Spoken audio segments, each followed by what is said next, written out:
బావగారు ఇంతకీ అబ్బాయి కాల్ చేశారా? చేశానండి, ఈ పాటికి వచ్చేస్తా ఉంటాడు. అయ్యగారు, అబ్బాయి గారు వెళ్ళండి. చిన్నయ్య గారు ఇప్పుడు వచ్చే పరిస్థితిలో లేరండి. ఏరా తాటితోపులో బావగారు, అబ్బాయి కుప్ప నూరిపిస్తున్నాడండి, ఇప్పుడు వచ్చేస్తాడండి. ఏమిటి అబ్బాయి తప్ప నడుపుతున్నాడా? అబ్బాబ్బా, కుప్ప నూరిపిస్తున్నాడు. బావగారు, అబ్బాయికి కూలి వాళ్ళ మీద పని విడిచిపెట్టి రావడం ఇష్టం ఉండదండి, అందుకని దగ్గర నుండి చేయిస్తున్నాడండి. మంచిదేగా బావగారు, మాకు కావాల్సిన అదేగా. రైతు బిడ్డ అంటే అలా ఉండాలి. పోనీ మన తీసిన ఫోటో ఇచ్చి పంపించండి, వాళ్ళ అత్తగారు అందరూ చూసి సంతోషిస్తారు. అమ్మాయి తమ్ముడు ఫోటో తీసుకొచ్చి ఇవ్వమ్మా. ఇదిగో నాన్న తమ్ముడు ఫోటో. ఇదిగో బావగారు. ఒరే అల్లుడు, మంచిగా చూసుకుని నువ్వు అమ్మాయి బయలుదేరి వెళ్ళి పెళ్లి కూతురు చూసిరండి.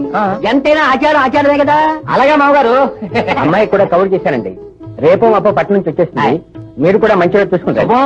వెళ్ళొస్తామండి. మూడు ముళ్ళు నేను గుట్టుకు మనకముందే ఏంటండి. అలాగేనమ్మా, అందుకే ఈ తొందర. అలాగేనమ్మా, అలాగే. లేవయ్యా, నీ అసాధ్యం గోల. శాస్త్రులు గారు నమస్కారం అండి. ఏమండి, మళ్ళీ ఒక్కసారి ఆలోచించండి. ఏమిటే, పెళ్లి గురించేనా? అవునండి, అబ్బాయి స్కూల్ ఫెయిల్ కూడా చదవలేదంటున్నారు. అమ్మాయి కాలేజీలో చదువుతా ఉంది.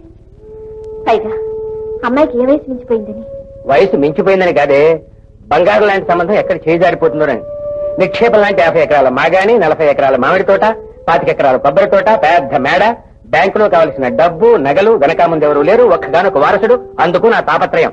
ఆస్తి కోసం ఈడు జోడు లేని ఈ సంబంధం. చాలేవే, మన పెళ్లిపుణ్య వయసు ఎంత? 9 ఏళ్లు. నా వయసు 20 ఏళ్లు. ఏమనిద్దరం కాపురం చేయలేదా, పిల్లలు కలేదా? ఆ రోజులు వేరండి.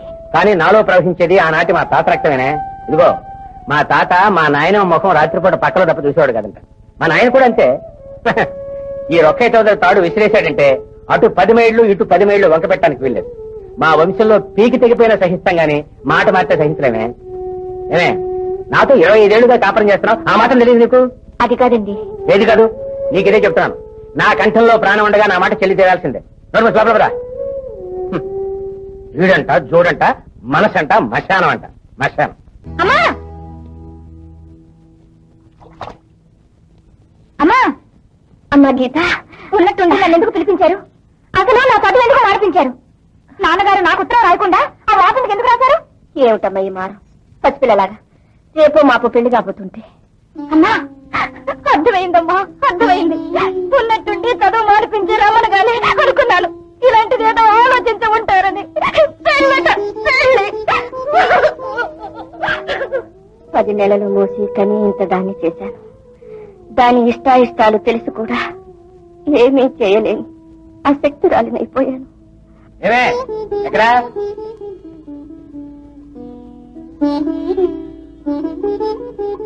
నిన్నే. ఏమిటలా బెల్లం కొట్టిన రాయలా నిలబడ్డావు? ఇయ్యాల వారు పసుపు కుంకులు తెచ్చేది రేపే. నీ కూతురేం మారాన్ చేయకుండా ఆ 3 ముళ్ళు పట్టేటట్టు చూడు. ఏ చెప్పేది వింటున్నావా? వింటున్నానండి. ఉగ్గుపాలు రంగరించి పోసిన తల్లి విషం పోస్తుందని ఏ బిడ్డ అనుకోదు. నమ్మకంగా చెప్తాను, నమ్మిస్తాను. సర్లే. బుజ్జి, ఏడుస్తున్నావా? ఆడదే పుట్టిన తర్వాత ఏదో ఒకనాడు ఆ బ్రతుకు ఇంకొకరికి అంకితం కావాల్సిందేనమ్మా. అందుకని చదువు సంఖ్య లేని. బుజ్జి, చదువు అనేది పుస్తకాల వరకే నీకు తెలుసు. ఆ చదువు జీవితాలకి పనికిరాదమ్మా. మాటలతో నన్ను మభ్య పెట్టాలని చూస్తున్నావా అమ్మా? లేదమ్మా, లేదు. నీ శ్రేయస్ కొరే చెప్తున్నాను. అవును, ఈ ఇంట్లో తన మాటే కాని ఇంకొకరి మాట వినని నాన్నగారే కాదు, నా మనసు తెలుసుకున్న అమ్మ ఉన్నదని ఇంతకాలం అబ్బహపడ్డానమ్మా, అబ్బహపడ్డాను. అమ్మా బుజ్జి, రాత్రనక పగలనక నిన్ను మా గుండెల మీద పెట్టుకుని పెంచాం.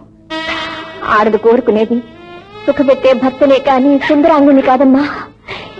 ఈ సంఘంలో గౌరవంగా బ్రతకాలంటే ఆస్తి, అంతస్తు అన్నీ కావాలి.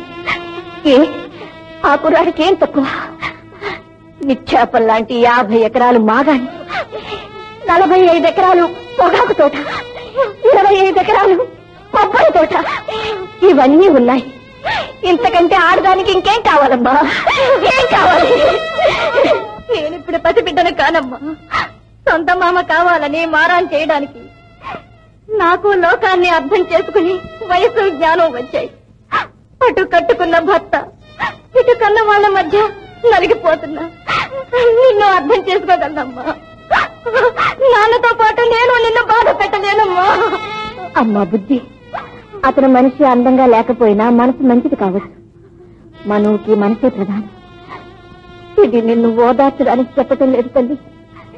నా మనసులోని కోరిక పోనీ, ఆ నీ చిన్న కోరికైనా నెరవేరని. అమ్మా, నీ చేతులతో నూనె రాసి చాలా రోజులైంది. రాయమ్మా.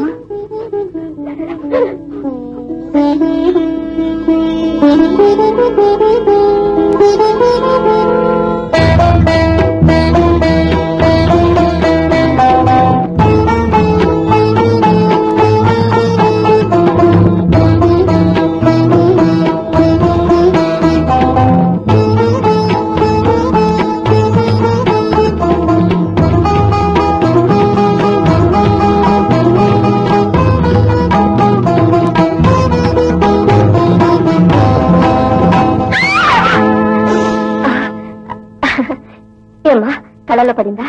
లేదమ్మా.